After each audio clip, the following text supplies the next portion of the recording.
estate depression. And it was real estate and retailing and airlines and various other businesses. They were in a total depression. They weren't in a recession. And I survived. Most people didn't survive. I mean, a lot of my friends, a lot of good people and bad people had to go bankrupt. And you never heard from them again.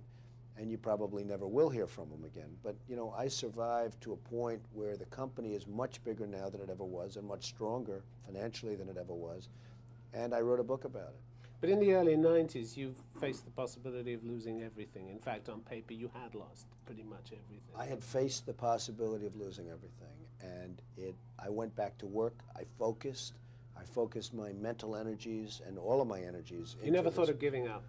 No, I think one of the reasons I really succeeded, and bigger than even in the 80s, is the fact that it's a little word called perseverance. I didn't stop.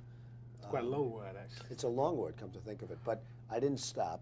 And I did persevere. I went against a lot of odds. And I came up with a phrase, survive till 95. That was in the early 1990s.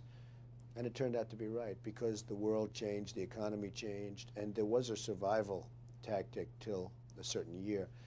And in 1995, things started changing. But I mean, it really started changing for me almost right at the beginning, because I went back to work. I refocused my energies. How desperate were you at that time? Well, how depressed did